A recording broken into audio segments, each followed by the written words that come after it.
You know, I was going to reshoot that last one. You know, because I'm just kind of scared, not quite awake yet and stuff. But I decided not to, because then you guys wouldn't get to see the cat peering around the corner and stuff. So, where was I? Oh, so yesterday my husband was in a lot of pain with his back. He has been for the last 2 days. I'm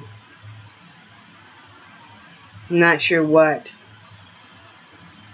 We're trying everything we can. He's got his prescription medication he takes at night.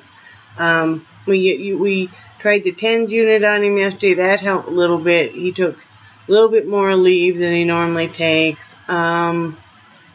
It's just walking on this ice and the cold weather and stuff, just the wear and tear, yeah, you know.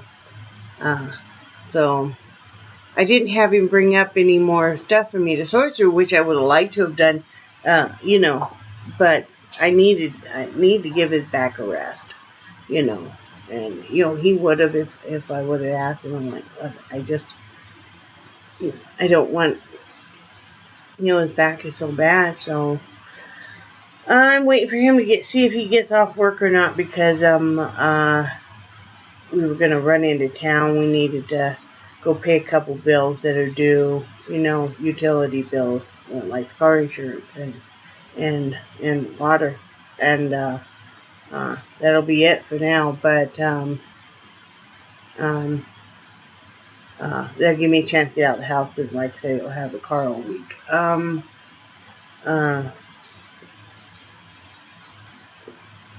And what do I plan on doing today? I plan on finishing up that hat, and then I want to sort through some more stuff to put on for listing and everything. I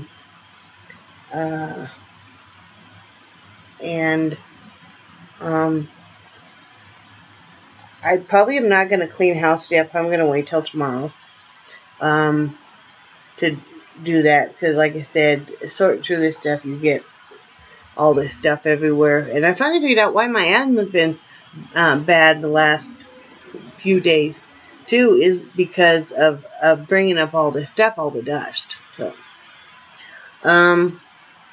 that's all we really got going on. We're just kind of hunkering down and hanging in there and just trying to make do, and like so many other people. It's windy here today, but not near as bad as temperature-wise as other places I'm hearing of. But yeah, I'm just kind of, I know what I want to talk to you guys about. I want to talk to you guys about ways that you can help, or what you can do when you have a spouse who is depressed, who is going through depression. And I've been on both sides of the coin. I have been the one that's been depressed, and I have been the spouse of somebody who is depressed. And I tell you from the perspective of being the spouse, all you can do is make sure that you just keep trying to reassure them, and you try to get them to maybe become re-engaged in some activities they enjoy that maybe they aren't doing. Maybe try to get them to even listen to some music, or put in a funny movie, go for a walk, just have a reassuring talk, just sit there and hold their hand, try to let them know that whatever you're going through, like for instance with my husband and his job and us financially right now, he's feeling very low. He feels like he is not doing a good job as a provider, that's his job, that we had decided long ago that I would be the one staying home, taking care of the house and the critters and when we had kids, and he would be the provider.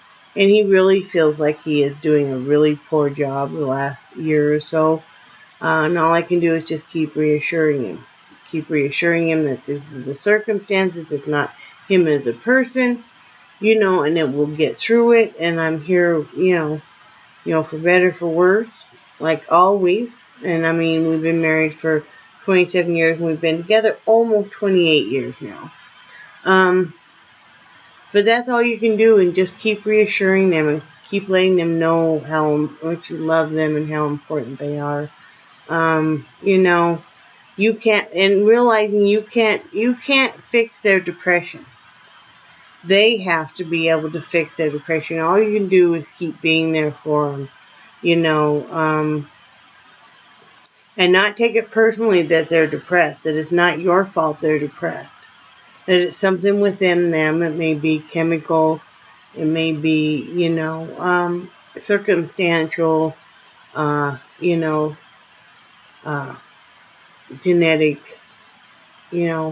I've had, like I said, a long history of depression and stuff. It is very genetic in my family. And there's times when, my husband I was so disinterested in everything, and all he could do was just keep hanging on for the ride and hope I'd see better days, And when I would have a better day, he would be like, gosh, it's so nice to see you smiling. It's so nice to see you, want to, clean the house or want to do anything. Because for a long time, for a few years and stuff, I didn't do any crafts. I didn't do any, I stopped doing everything. I stopped reading. I stopped enjoying movies. I just stopped everything. So I don't know if that helps or not. And I know that right now with the economy, so many people are really struggling and really going through some hard times, and even psychologically. And all we do is just keep reassuring that our spouses and stuff that we married them, not a paycheck,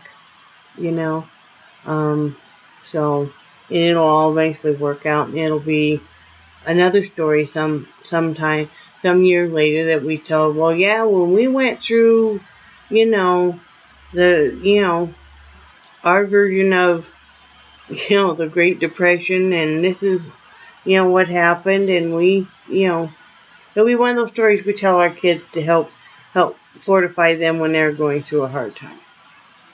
So anyway, I just thought I would just share my viewpoint on that. Like that.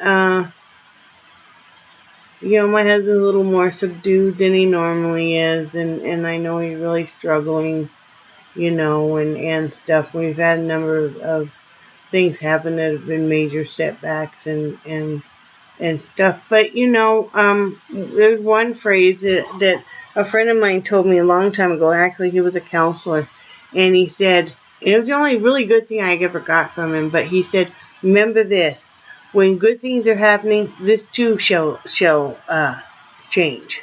This too shall end. Because, so many times you just focus on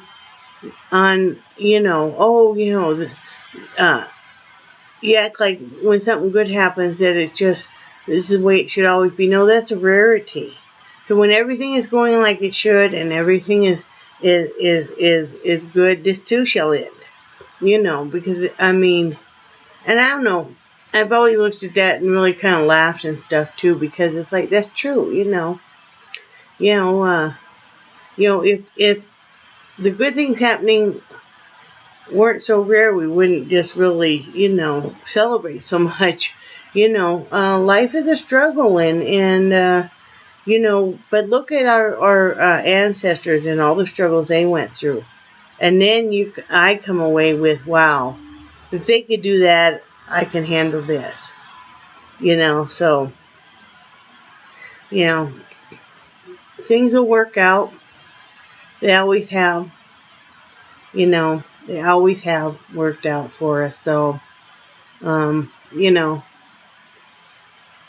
if you didn't struggle, you wouldn't appreciate the good. So, I'm not scared yet. I think you get kind of long in the tooth, and it gets a little harder and harder to scare you. And even when you're looking at financial difficulties, as I call them, financially challenged,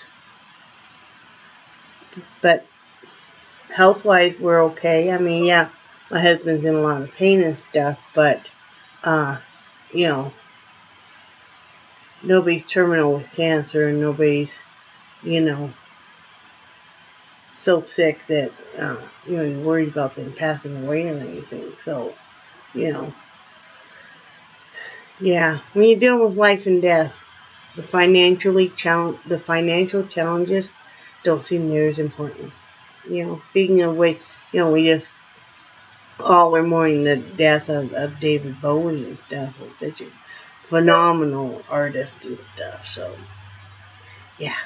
But anyway, I'm going to get off here. You can hear my little beagle barking. She went back in.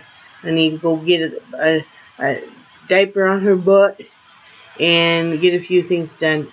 But remember that I love you guys, and I cherish you, and I think you're all awesome. And hang in there, okay?